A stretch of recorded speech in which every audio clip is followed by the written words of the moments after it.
فرزند زہرا یہ حالات برے ہیں۔ کاشانہ بصیرت ایک ایسا مکمل یوٹیوب چینل جس پر محروم بصارت کے لیے بالخصوص اور تمام افراد کے لیے بالعموم سینکڑوں کی تعداد میں اسلامی کتب دستیاب ہیں۔ لہذا گزارش ہے کہ آپ اپنی ذمہ داری نبھاتے ہوئے کاشانہ بصیرت کو سبسکرائب کرنے کے ساتھ ساتھ بیل آئیکن کو پریس کیجیے تاکہ آپ علم کے حصول کے ساتھ ساتھ مذہب اہل بیت کی اشاعت میں بھی اہم کردار ادا کرتے رہیں۔ کاشانہ بصیرت۔ فرزند زہرا یہ حالات برے ہیں۔ بسم اللہ الرحمن الرحیم۔ السلام علیکم سامعین، کاشانہ بصیرت کے یوٹیوب چینل پر ہم کتاب پڑھ رہے ہیں الدمۃ الثاقبہ جلد دوم، اور یہ ہے ریڈنگ کا پارٹ نمبر 45۔ کتاب کے صفحہ نمبر 558 پر ہی ہم نے آپ سے اجازت چاہی تھی پچھلی نشست میں، اور اسی پیج پر کچھ 3-4 لائنیں ہیں۔ ہم ریڈنگ کا آغاز کریں گے، اور اس کی ہیڈنگ ہے ائمہ اہل بیت علیہم السلام اور اسماء ملوک و شیعہ۔ ساتھ ساتھ یہ بھی بتاتی چلوں کہ ہم پڑھ رہے ہیں امام جعفر صادق علیہ السلام کے حوالے سے، ان کے زمانے کے حالات اور ان کے بارے میں بہت ساری تفصیل جان رہے ہیں۔ آئیے ہم اس ریڈنگ میں باقاعدہ آغاز کرتے ہیں۔ اس پارٹ میں ریڈنگ کا لکھا ہے بصائر الدرجات کتاب میں ابو حمزہ سے مروی ہے کہ میں ابو بصیر کو لے کر امام صادق علیہ السلام کے پاس آیا۔ راستے میں ابو بصیر نے مجھے کہا کہ امام صادق علیہ السلام کی موجودگی میں نہ بات کرنا اور نہ کچھ کہنا۔ جب ہم نے دق الباب کیا تو جواب میں نے امام صادق علیہ السلام کی آواز سنی۔ غلام کو فرمایا، جا، ابو محمد آیا ہے، دروازہ کھول دے۔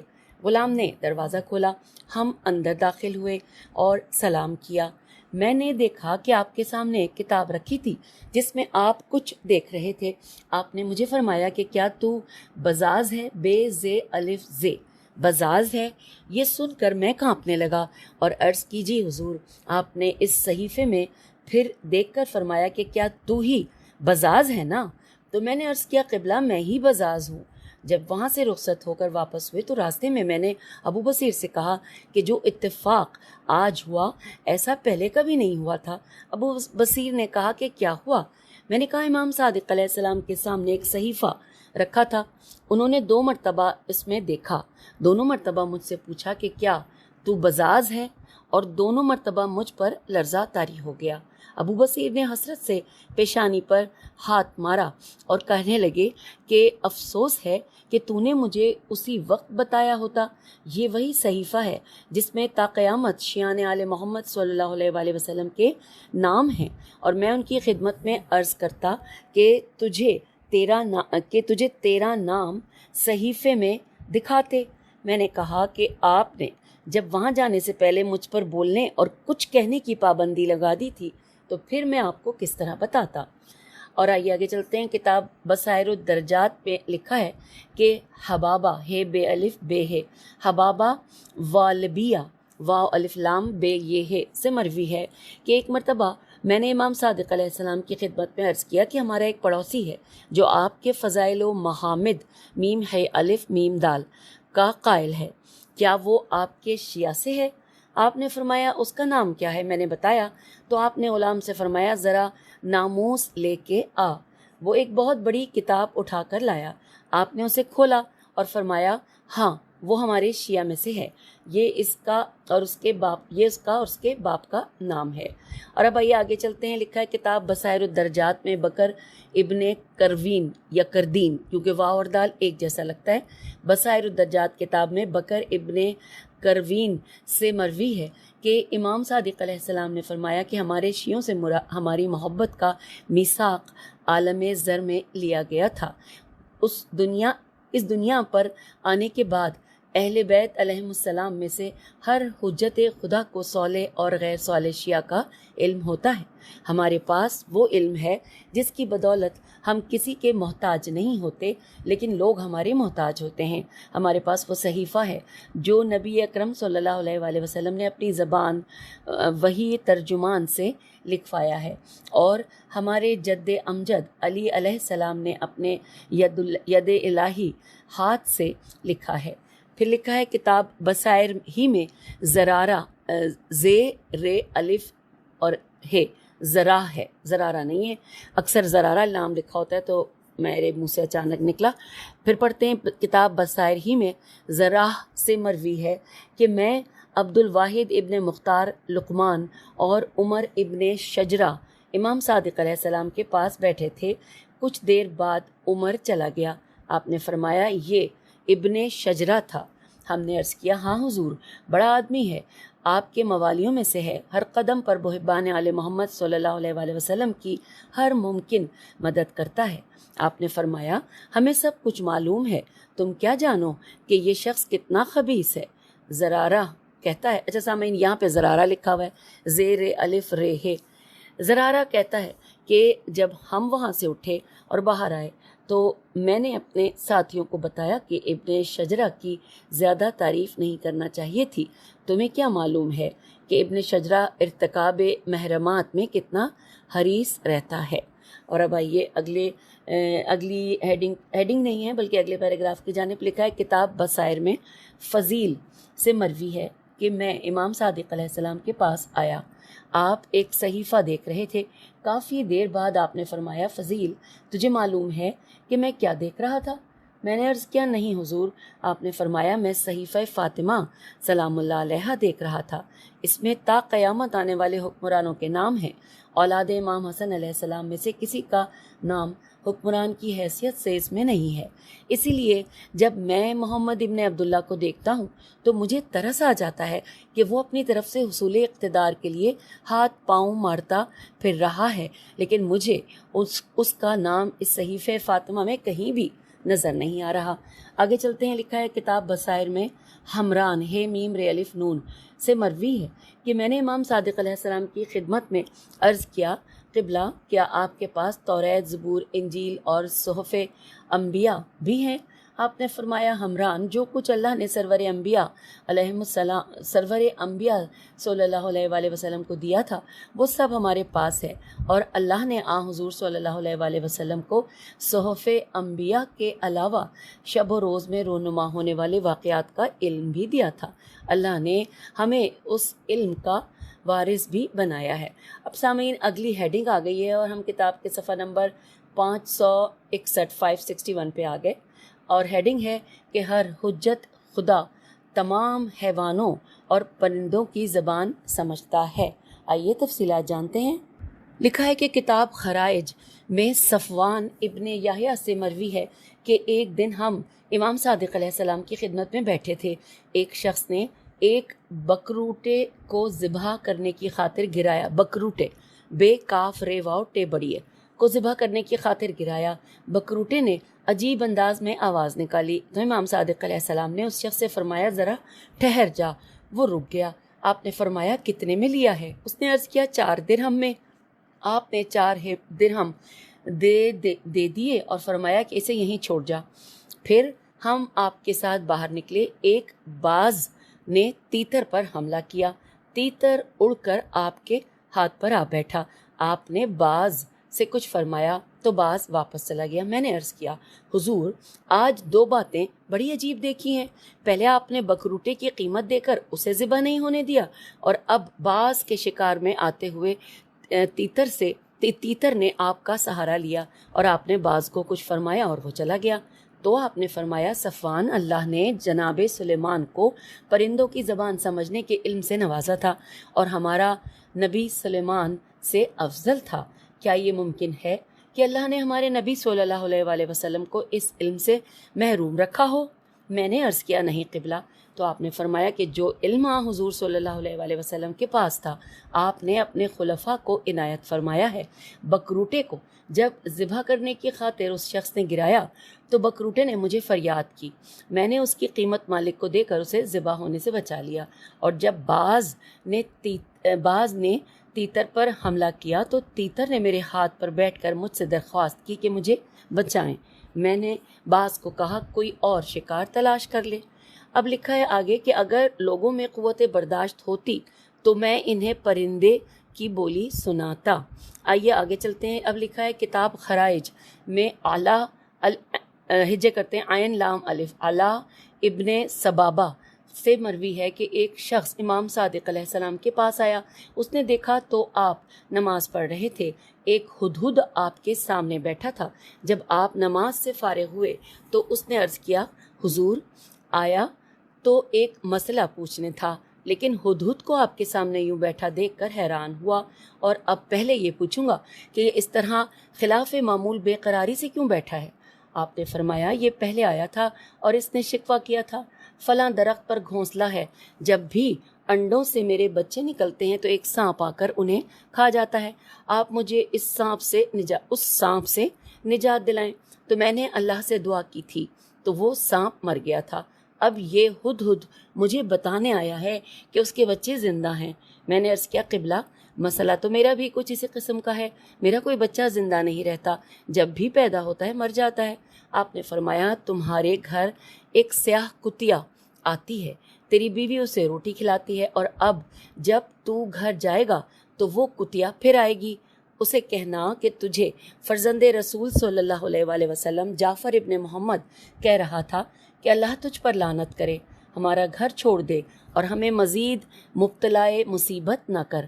تو وہ کتیا تمہارا گھر چھوڑ دے گی اور کوئی بچہ پیدا ہونے کے بعد اب نہیں مرے گا، اور اب بحمدللہ میرے 3 بچے ہیں۔ آئیے آگے چلتے ہیں۔ اگلے پیراگراف میں ہے کہ کتاب کامل زیارات میں داؤد ابن فرقد فیر قاف دال سے مروی ہے کہ ایک دن میں امام صادق علیہ السلام کے ہاں بیٹھا تھا، کبوتروں کا ایک جوڑا اپنی زبان میں کچھ کہہ رہا تھا۔ آپ نے فرمایا داؤد معلوم ہے کبوتر کیا کہہ رہے ہیں؟ میں نے عرض کیا قبلہ مجھے کیا معلوم؟ آپ نے فرمایا قاتلان حسین علیہ السلام پر لعنت کر رہے ہیں، کبوتروں کو گھروں میں رکھا کرو، باعث برکت ہوتے ہیں۔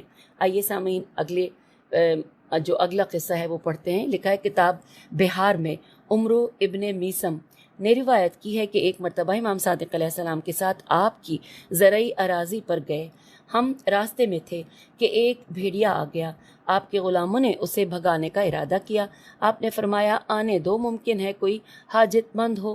بھیڑیا قریب آ گیا، اس نے اپنے اگلے پاؤں گھوڑے کی گردن پر رکھے، ہم یہ دیکھ کر حیران رہ گئے کہ آپ کا گھوڑا ذرا بھی نہ گھبرایا۔ بھیڑیے نے سر بلند کیا اور امام صادق علیہ السلام کے سامنے منہ کر کے کچھ کہا، آپ نے اسے جواب دیا، وہ واپس چلا گیا۔ ہم نے پوچھا آقا یہ کیا بات تھی؟ آپ نے فرمایا بھیڑیے نے شکوہ کیا تھا کہ اس پہاڑ کے پیچھے ایک غار میں اس کی مادہ بچہ جننے کے مراحل سے گزر رہی ہے، تو درد ذہن نے اسے کافی تکلیف دے رکھی ہے، آپ دعا کریں تاکہ اللہ اسے اس تکلیف سے جلدی نجات دے دے اور ایسا بچہ دے کہ جو آپ کا محب ہو۔ تو میں نے اسے دعا دی ہے اور وہ چلا گیا۔ کچھ دن بعد ہم پھر اسی زمین میں تھے کہ وہی بھیڑیا اپنی مادہ اور بچے کے ساتھ امام صادق علیہ السلام کے پاس آیا، بچے نے اپنا سر آپ کے قدموں پر رکھا، آپ نے تینوں سے کوئی بات کی اور وہ واپس چلے گئے۔ آپ نے ہمیں بتایا کہ بھیڑیا اپنے بچے کو میرے پاس یہ وعدہ کرانے آیا تھا کہ وہ اولاد زہرا میں سے کسی سید زادے اور محبان آل محمد صلی اللہ علیہ وسلم میں سے کسی کو کبھی قتل نہیں کرے گا۔ اور اب آئیے اگلا قصہ پڑھتے ہیں۔ کتاب خرائج میں ابن بکیر سے مروی ہے کہ ایک مرتبہ ہم امام صادق علیہ السلام کے پاس بیٹھے تھے کہ ایک ہرنی آ گئی، اس نے اپنی زبان میں کچھ کہا، آپ نے اسے کچھ کہا اور وہ واپس چلی گئی۔ امام صادق علیہ السلام نے فرمایا کہ مدینے کے فلاں شخص کو جانتے ہو؟ ہم نے عرض کیا قبلہ جانتے تو ہیں لیکن وہ تو یہودی ہے۔ تو آپ نے فرمایا چلو اسی کے گھر چلیں۔ ہم نے عرض کیا آقا بات کیا ہے؟ آپ نے فرمایا تم نے ہرنی دیکھی ہے؟ ہم نے عرض کیا حضور دیکھی ہے۔ تو آپ نے فرمایا کہ ہرنی نے شکوہ کیا ہے کہ مجھے مدینے کا فلاں شخص شکار کر کے لایا ہے اور اب میں اس کی قید میں ہوں، میرا پاؤں زخمی ہے اور اس نے میرے دونوں پاؤں کو باندھ رکھا ہے، میں دوڑ نہیں سکتی، میرے چھوٹے چھوٹے 2 بچے ہیں جو ابھی تک چرنے کے قابل نہیں ہیں، آپ میری ضمانت دے دیں، وہ مجھے آزاد کر دے، میں واپس چلی جاؤں، جو ہی میرے بچے چرنے کے قابل ہوئے میں واپس اس کے پاس آ جاؤں گی۔ تو ہم نے عرض کیا قبلہ آپ ضمانت دیں گے؟ تو آپ نے فرمایا کہ تمہیں معلوم ہے کہ میں حجت خدا ہوں؟ تو ہم نے عرض کیا یہ بھی کوئی پوچھنے والی بات ہے، بالکل ہم جانتے ہیں۔ تو آپ نے فرمایا یہ بھی تمہیں معلوم ہونا چاہیے کہ میں صرف تم انسانوں کے لیے حجت خدا نہیں ہوں، روئے ارض پر بسنے والی ہر چیز کے لیے حجت خدا ہوں۔ جب ہرنی نے مجھ سے درخواست کی ہے تو میں ضرور اس کی ضمانت کر دوں گا۔ آپ یہودی کے پاس آئے، اسے فرمایا اس ہرنی کو میری ضمانت پر چھوڑ دے، جب اس کے بچے خود کھانے پینے کے قابل ہو جائیں گے تو وہ واپس آ جائے گی۔ یہودی نے کہا فرزند رسول صلی اللہ علیہ وآلہ وسلم یہ حیوان ہے، ان کا کیا اعتبار؟ آپ نے فرمایا اگر تو مجھ پر اعتبار کرے تو میں ہرنی پر اعتبار کر لوں گا۔ یہودی نے ہرنی کو چھوڑ دیا۔ 6 ماہ بعد وہ یہودی ہرنی کو لے کر امام صادق علیہ السلام کے پاس آیا، کلمہ بھی پڑھا اور عرض کیا آپ کی ضمانت پر ہرنی واپس آ گئی ہے، اب میں اسے آپ کے نام پر آزاد کرتا ہوں۔ سبحان اللہ۔ سامعین اب آئیے اگلی ہیڈنگ کی جانب۔ اب ہیڈنگ ہے شعر اور حجت خدا۔ آئیے تفصیلات پڑھتے ہیں۔ لکھا ہے کتاب بہار میں ابو خالد کابلی کاف الف بے لام چھوٹی ہے سے مروی ہے کہ میں امام صادق علیہ السلام کے پاس آیا، آپ نے فرمایا ابو خالد یہ میرا رقع لے کر فلاں جگہ چلا جا، وہاں اسے زمین پر رکھ دینا اور پھر جو درندہ بھی سامنے آئے اسے میرے پاس لے آنا۔ میں نے عرض کیا قبلہ اگر میری جگہ کسی اور کو یہ خدمت سونپتے تو بہتر تھا۔ آپ نے فرمایا ابو خالد میری جگہ اگر تجھے منصور یہی کام کہتا تو کیا تو اسے بھی یہی جواب دیتا؟ تو میں نے خاموشی سے رقع لے لیا اور جہاں آپ نے فرمایا تھا وہاں چلا گیا۔ میں نے رقع زمین پر رکھ دیا۔ میں نے دیکھا کہ ایک شیر فوراً باہر آ گیا، اسے دیکھتے ہی میری تو جان نکل گئی، لیکن اس نے مجھے کچھ نہ کہا اور میں آگے چلنے لگا، وہ میرے پیچھے چلنے لگا۔ جب امام صادق علیہ السلام کے پاس آیا تو یہ دیکھ کر حیران رہ گیا کہ وہ آپ کے سامنے اس طرح کھڑا ہے جیسے کہ اس میں جان تک نہیں ہے۔ آپ نے اسے کوئی بات فرمائی اور میں نہ سمجھ سکا کہ کیا فرما رہے ہیں۔ وہ شیر چلا گیا۔ میں حیران تھا کہ کیسے خاموش کھڑا تھا اور کس طرح چلا گیا۔ آپ نے فرمایا ابو خالد کیا بات ہے؟ میں نے عرض کیا قبلہ یہ بھی کوئی پوچھنے والی بات ہے، شیر آپ کے رقعے پر رے قاف عین ہے پر چلا آیا اور یہاں خاموش ہی کھڑا رہا۔ آپ نے کچھ فرمایا اور پھر چلا گیا۔ آپ نے فرمایا میں نے اسے کام بھیجا ہے، جب واپس آ جائے گا تو تجھے بتا دوں گا۔ میں نے عرض کیا کہ قبلہ شیر آپ کے کام کر کے واپس آ جائے گا؟ آپ نے فرمایا ضرور آئے گا۔ میں نے عرض کیا اگر آپ مجھے کام بھی فرما دیں تو میرے ایمان میں مزید اضافہ ہو جائے گا۔ آپ نے فرمایا مفضل میرے لیے کچھ پیسے لا رہا ہے، اسے ابھی پہنچنے میں دیر تھی اور مجھے ابھی پیسے کی ضرورت تھی، تو میں نے شیر سے کہا ہے کہ وہ 1 تھیلی وہاں سے لے آئے۔ میں حیران ہو گیا اور حیران ہو کر آپ کا منہ دیکھنے لگا۔ آپ نے مسکرا کر فرمایا کیا بات ہے؟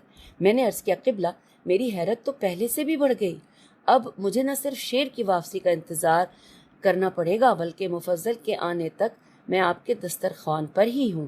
آپ نے فرمایا بسم اللہ تصدیق کر کے جانا۔ ابھی ہم انہی باتوں میں تھے کہ تھیلی منہ میں لیے شیر آ گیا اور اس نے تھیلی آپ کے قدموں میں رکھی اور خاموشی سے کھڑا ہو گیا۔ آپ نے اسے کچھ فرمایا اور وہ واپس چلا گیا۔ چند دن بعد مفضل آ گیا۔ مفضل نے عرض کیا قبلہ انتہائی شرمندہ ہوں۔ آپ نے فرمایا کیوں کیا بات ہے؟ مفضل نے عرض کیا فلاں شخص نے آپ کے لیے کچھ رقم بھیجی تھی، لیکن جب فلاں جگہ ہم نے پڑاؤ کیا تو وہاں ایک شیر آ گیا اور اس نے پہلے تو سامان کو لوگوں سے خالی کیا اور کسی کی ہمت نہ تھی کہ اس کے سامنے جاتا، اور پھر اس نے میرا سامان ادھر ادھر پھینکا اور اس میں سے وہی تھیلی منہ میں داب کر بھاگ گیا۔ مجھے ایک تو شرمندگی ہے کہ آپ کی امانت ضائع ہو گئی، اور دوسرا اس بات پر حیرت ہے کہ آج تک کبھی ایسا واقعہ نہیں سنا کہ شیر رقم کی تھیلی لے کر بھاگ جائے۔ میں بھی مسکرایا اور آپ بھی ہنس دیے اور فرمایا کہ وہ تھیلی پہچان لے گا؟ مفضل نے عرض کیا ضرور پہچان لوں گا حضور۔ تو آپ نے غلام سے فرمایا کہ فلاں تھیلی اٹھا کے لے آ۔ غلام تھیلی اٹھا کے لے آیا۔ آپ نے فرمایا پہچان کیا یہی ہے؟ مفضل نے عرض کیا میرے والدین قربان جائیں، بالکل یہی تھیلی ہے۔ آپ نے فرمایا کیا اس شیر کو بھی پہچان لے گا؟ تو مفضل نے عرض کیا قبلہ پہچان لوں گا۔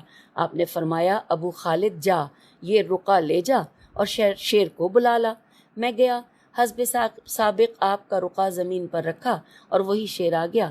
میں اسے لے کر آپ کی خدمت میں آیا۔ جو ہی مفضل نے دیکھا کہنے لگا بالکل یہی قبلہ یہی تھا۔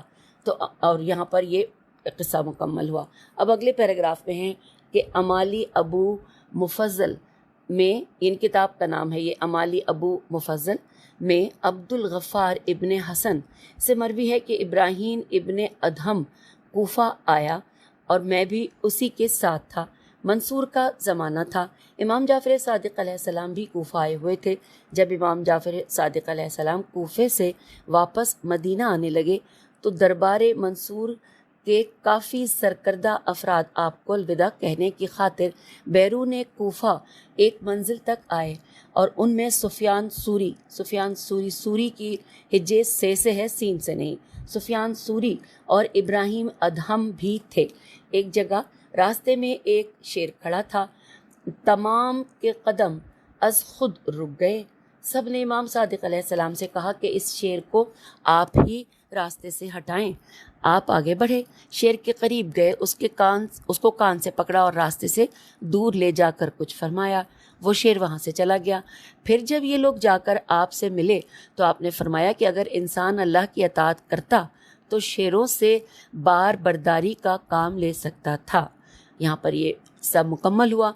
اگلے پیراگراف میں ہے کہ کتاب کشف الغمہ میں عبداللہ ابن یحییٰ کاہلی، کاف الف ہے لام چھوٹی ہے، کاہلی سے مروی ہے کہ امام صادق علیہ السلام نے فرمایا کہ اگر کبھی درندے سے پالا پڑ جائے تو کیا کرتا ہے؟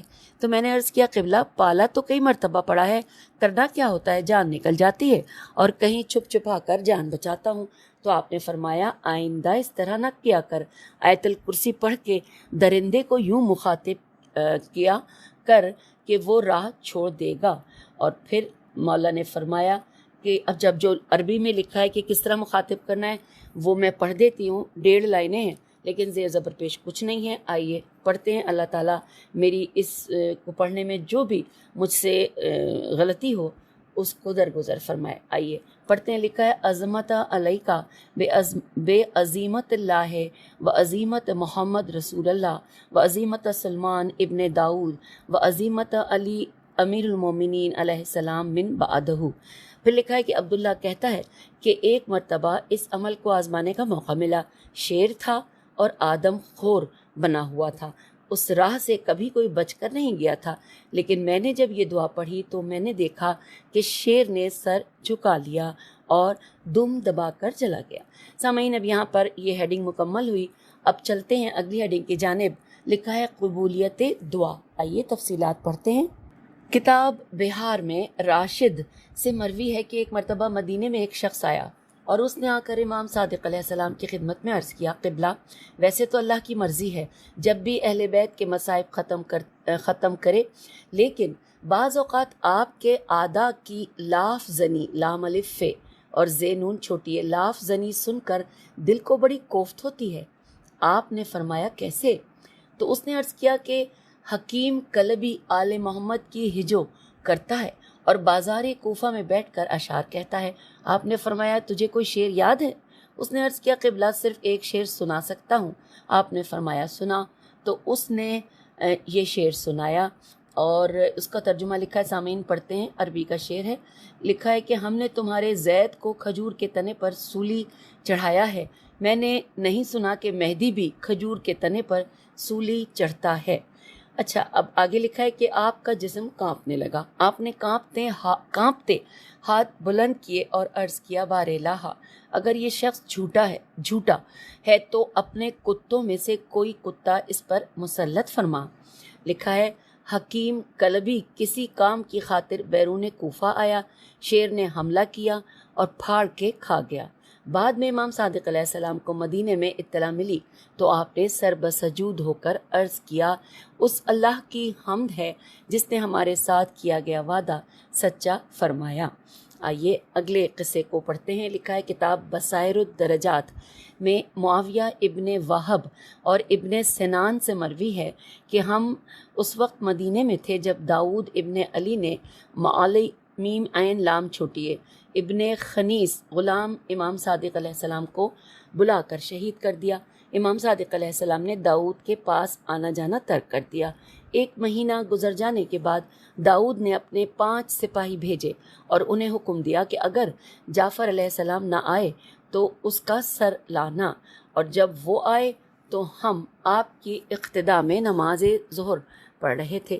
جب نماز سے فارغ ہوئے تو سپاہیوں نے کہا کہ آپ کو داؤد نے بلایا ہے۔ آپ نے فرمایا کہ اگر میں نہ آؤں تو انہوں نے کہا کہ ہمیں لے کر تو جانا ہے، اگر آپ کا سر آپ کے قدموں پر نہ آیا تو پھر ہم خود صرف سر ہی لے کر جائیں گے۔ آپ نے فرمایا تمہاری دنیا اور آخرت کی بہتری اسی میں ہے کہ تم یہاں سے چلے جاؤ۔ انہوں نے کہا کہ آپ کیا کہہ رہے ہیں، ہماری سمجھ سے بالا ہے، ہمیں تو آپ کو یا آپ کے سر کو لے کر جانے کا حکم ہے اور ہم تعمیل حکم کے سوا کوئی کام نہیں کریں گے۔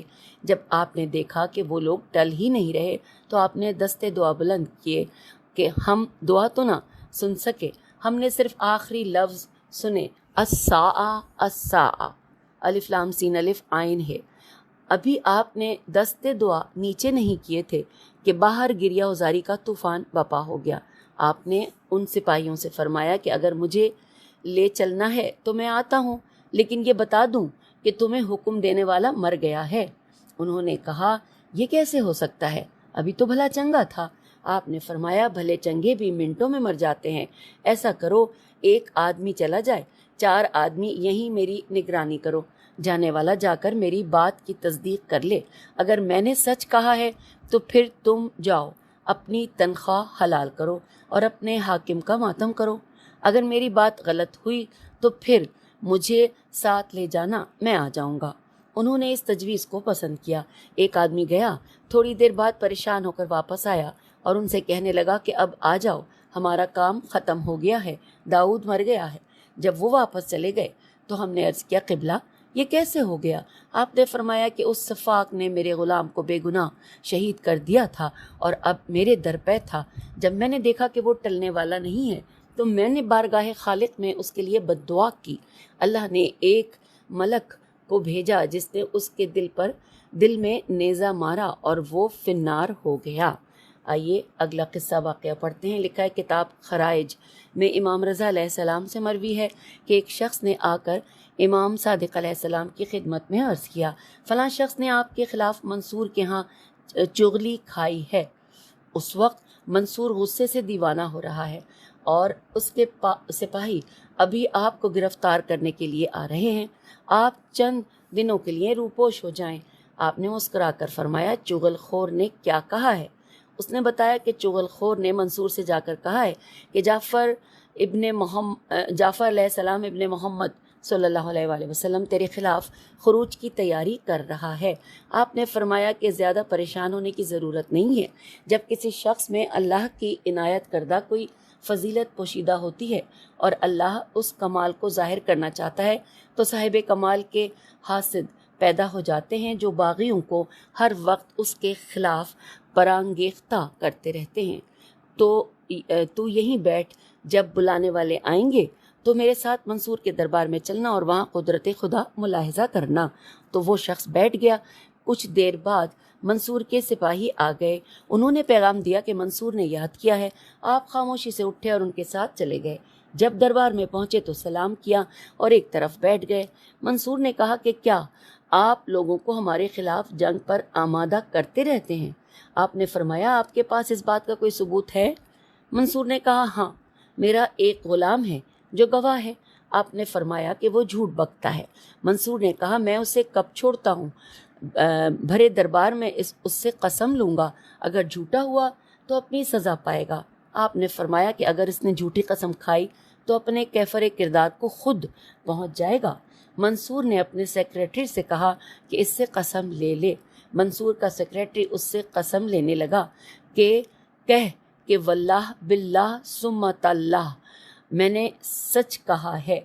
آپ نے فرمایا کہ نہیں، اس طرح نہیں، مجھے اپنے آبا کے ذریعے اپنے جد امجد سے حدیث موصول ہوئی ہے کہ جب ایک انسان اللہ کو واحد لا شریک معبود برحق مان کر قسم کھاتا ہے تو چونکہ وہ پہلے اللہ کی ہر صفت کا اقرار کر چکا ہوتا ہے، اس لیے خواہ قسم جھوٹی بھی ہو، اس کا اقرار توحید ذات باری کو اسے معذب میم عین زال بے کرنے میں رکاوٹ بن جاتا ہے۔ تو منصور نے کہا کہ اگر آپ اس قسم سے مطمئن نہیں تو پھر آپ خود ہی جیسے جی چاہے قسم لے لیں۔ آپ نے فرمایا کہ تو یوں کہے کہ اگر میں جھوٹا ہوا تو اللہ کی طاقت اور قوت سے بری ہو اور مجھے اپنی طاقت اور قوت پر بھروسہ ہے۔ دوبارہ پڑھتے ہیں کہ انہوں نے کہا کہ تم اس طرح کہو کہ اگر میں جھوٹا ہوا تو اللہ کی طاقت اور قوت سے بری ہو اور مجھے اپنی طاقت اور قوت پر بھروسہ ہے۔ اس شخص نے اسی طرح کہہ دیا۔ آپ نے اس کی قسم سن کر عرض کیا بار الہ اگر یہ شخص جھوٹا ہے تو اسے موت دے دے، اور وہ شخص وہیں گرا اور مر گیا۔ منصور مطمئن ہو گیا۔ منصور نے کہا آپ کی کوئی ضرورت ہے؟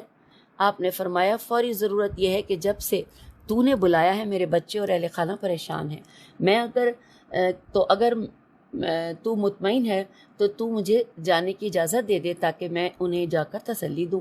منصور نے کہا کہ آپ کو اجازت دی جاتی ہے۔ آپ رخصت ہو کر گھر تشریف لائے۔ وہ مردہ اسی حالت میں پڑا تھا، اسے اٹھا کر چارپائی پر لٹایا تو وہ اٹھ بیٹھا اور اس نے منہ سے کپڑا ہٹایا اور کہنے لگا کہ تم غلط سمجھ رہے ہو، جو کچھ میں نے امام صادق علیہ السلام سے کیا ہے اسی کی مجھے سزا ملی ہے، اور میں اس وقت عذاب کے بدترین لمحات سے گزر رہا ہوں۔ تم بھی غضب خدا سے ڈرو اور امام صادق علیہ السلام کے حق میں اپنی نیتیں درست کر لو۔ اور یہ کہہ کر وہ شخص پھر سے لیٹ گیا۔ اہل دربار نے دیکھا تو وہ پہلے کی طرح مردہ تھا۔ بالآخر اسے دفن کر دیا گیا۔ اور یوں یہ قصہ مکمل ہوا۔ آئیے آگے چلتے ہیں۔ لکھا ہے کتاب خرائج ہی میں لیسی لام یہ سے چھوٹی ہے سے مروی ہے کہ ایک دن ہم مکے میں امام صادق علیہ السلام کے ساتھ بیٹھے ہوئے کھانا کھا رہے تھے۔ آپ نے اپنے غلام سے فرمایا کہ جا زمزم سے پانی لے کر آ۔ غلام گیا اور کچھ دیر بعد غمزدہ صورت لے کر خالی آ گیا۔ آپ نے پوچھا کیا بات ہے؟ اس نے عرض کیا فلاں قریشی نے مجھ پر تشدد بھی کیا ہے اور پانی بھی نہیں لانے دیا۔ آپ کا رنگ بدل گیا۔ آپ نے لبوں کو حرکت دی اور پھر فرمایا کہ اب جاؤ اور پانی لے کر آ۔ وہ غلام گیا، پانی تو لایا مگر بہت پریشان تھا۔ آپ نے پوچھا کیا ہوا؟ اس نے عرض کیا قبلہ وہ شخص زمزم میں گر کر مر گیا ہے۔ اب یہاں پہ یہ قصہ مکمل ہوا۔ آگے لکھا ہے اگلے پیراگراف میں کہ خرائج کتاب، اس میں صفوان ابن یحییٰ سے مروی ہے کہ مجھے عبدی نے بتایا، عین بے دال چھوٹی، انہوں نے بتایا کہ ایک سال حج کے موقع پر مجھے میری بیوی نے کہا عرصہ ہوا ہے زیارت امام صادق علیہ السلام نہیں کی، اگر اس سال حج پر چلے جاتے تو شرف زیارت بھی ہو جاتا۔ میں نے کہا میرے پاس تو ایک کوڑی بھی نہیں ہے اور پھر حج پر ہم اب کیسے جائیں گے؟ میری بیوی نے کہا میرے زیورات ہیں، میرا خیال ہے کہ ان سے ہم حج تو کر ہی لیں گے۔ میں زیورات کو لے کر بازار میں گیا، فروخت کیا، زیادہ راہ کے پیسے مل گئے، ہم نے تیاری کی اور روانہ ہو گئے۔ حج سے فارغ ہو کر ہم مدینے آ رہے تھے کہ راستے میں میری بیوی بیمار ہو گئی۔ جوں جوں مدینہ قریب آتا گیا اس کے مرض میں اضافہ ہوتا گیا۔ جب مدینہ پہنچ گئے تو میری بیوی زندگی کے آخری سانس لینے لگی۔ میں نے ٹھکانہ بنایا، بیوی اور سامان سفر کو وہاں چھوڑا اور امام صادق علیہ السلام کے پاس آیا۔ آپ نے حال احوال پوچھا۔ میں نے عرض کیا قبلہ بڑا اشتیاق لے کر گھر سے چلی تھی، لیکن شاید آپ کی زیارت اس کے مقدر میں نہ تھی، وہ سخت بیمار ہے اور میں مایوس ہو کر آیا ہوں۔ آپ نے کافی دیر تک سر جھکائے رکھا، پھر فرمایا کیا بہت پریشان ہے؟ میں نے عرض کیا حضور پریشانی تو ہے، سفر ہے، چھوٹے چھوٹے بچے ہیں، اور اگر وہ اللہ کو پیاری ہو گئی تو تنہائی کا تصور بھی مشکل ہوگا۔ آپ نے فرمایا میں نے اللہ سے دعا کی ہے اور اللہ نے تو دعا قبول فرما لی ہے، جا، اسے افاقہ ہو چکا ہے، جب تو جائے گا تو کنیز اسے کچھ میٹھا کھلا رہی ہوگی۔ میں خوشی خوشی واپس آیا، دیکھا تو وہ اٹھ کر بیٹھی ہوئی تھی اور کنیز اسے کچھ کھلا رہی تھی۔ میں نے پوچھا کیا حال ہے؟ اس نے کہا الحمدللہ میں اچھی ہوں۔ میں نے اسے بتایا کہ مجھے امام صادق علیہ السلام نے اس طرح بتایا ہے۔ اس نے کہا تجھے امام صادق علیہ السلام نے یہ بھی بتایا ہے کہ اب میری عمر کتنی بڑھ گئی ہے؟ میں نے کہا نہیں۔ اس نے کہا مجھے وہ بتا کر گئے ہیں، اب میری عمر 20 برس مزید بڑھ گئی ہے۔ میں نے کہا وہ کیسے؟ اس نے بتایا کہ جب آپ باہر گئے میں آخری سانس لے رہی تھی، ملک الموت میرے سامنے تھا اور قبض روح پر آمادہ تھا کہ امام صادق علیہ السلام تشریف لائے اور مجھ سے پوچھا کیا حال ہے؟ میں نے عرض کیا قبلہ میں کیا بتاؤں کیا حال ہے، میرا شوہر آپ کی زیارت کو گیا ہے، یہ ملک الموت اس وقت آپ کے سامنے قبض روح کی خاطر موجود ہے۔ آپ نے ملک الموت سے فرمایا کیا تجھے اللہ کی طرف سے یہ حکم ہے کہ تو ائمہ اہل بیت علیہ السلام کی اطاعت کرے گا؟ ملک الموت نے عرض کیا حضور آپ ہی حجت خدا ہیں، ایک میں کیا تمام کائنات کو آپ کی اطاعت کا حکم ہے۔ آپ نے فرمایا میں نے اللہ سے 20 برس کے لیے درخواست کی ہے کہ اس عورت کی زندگی میں اضافہ فرما دے، اب تو واپس چلا جا اور 20 برس کے بعد اس کی روح قبض کر لینا۔ تو ملک الموت نے عرض کیا حضور جیسے ارشاد ہو۔ یہ کہہ کر ملک الموت واپس چلا گیا اور امام صادق علیہ السلام بھی باہر تشریف لے گئے۔ اور یہاں پہ آگے چلتے ہیں، اگلی لائن میں لکھا ہے کہ عبداللہ ابن بسطام بے سین توئے الف میم بسطام زیارت نے اپنی کتاب میں داؤد رقی سے روایت کی ہے کہ ہم امام صادق علیہ السلام کے پاس بیٹھے تھے کہ حبابہ و البیہ آئی، ہجے کرتے ہیں بے الف بے ہے، واو الف لام بے یہ ہے، تو حبابہ والبیہ آئی اور اس نے بڑے عمدہ مسائل پوچھے، آپ نے مسائل کے جوابات دیے۔ حبابہ کی آنکھوں سے آنسو بہنے لگے۔ آپ نے فرمایا حبابہ کیا بات ہے؟ تو حبابہ نے عرض کیا حضور میں عورت ہوں اور مجھے ایک مرض لاحق ہو گیا ہے، میں تو اسے اپنے گناہوں کا کفارہ اور مراتب میں اضافہ سمجھتی ہوں، لیکن آپ کے مخالف اس مرض کو آپ سے محبت کی سزا قرار دیتے ہیں اور کہتے ہیں کہ محبت اہل بیت علیہ السلام کا یہی انجام ہوتا ہے۔ اگر اس کا امام واقعاً واجب الاطاعت ہوتا تو وہ اللہ سے دعا کرتا اور یہ شفا یاب ہو جاتی۔ آپ نے لبوں کو آہستہ آہستہ حرکت دی، ہم سمجھ سکے کہ آپ نے کیا پڑھا، ہم سمجھ نہ سکے کہ آپ نے کیا پڑھا، اور پھر فرمایا حبابہ اندر جا، عورتوں کو بلا کر انہیں اپنا مرض دکھا، اگر باقی ہو تو مجھے بتانا۔ حبابہ اندر گئی، کچھ دیر بعد واپس آئی، آپ کے قدموں میں گر گئی اور عرض کیا حضور مجھے امید ہے اب وہ ضرور شرمندہ ہوں گے۔ آپ نے فرمایا جا اور انہیں بتا کہ یہی تو وہ ایک ہی خصوصیت ہے جس کی وجہ سے ہم ہر تکلیف برداشت کر لیتے ہیں، لیکن محمد آل محمد صلی اللہ علیہ وآلہ وسلم سے دستکش نہیں ہوتے۔ اور یہاں پہ یہ مل کے لکھا ہوا تھا دال سین تے کاف شین، اب اس لیے میں نے پڑھا تو تھوڑی سی غلطی ہوئی، ہو سکتا ہے یا اس کو کسی اور طرح پڑھا جاتا ہو۔ بہرحال اب میں آپ سے اجازت چاہتی ہوں کیونکہ اس کے بعد اگلی ہیڈنگ ہے وہ انشاءاللہ ہم اگلی نشست میں پڑھیں گے۔ خدا حافظ، فی امان اللہ۔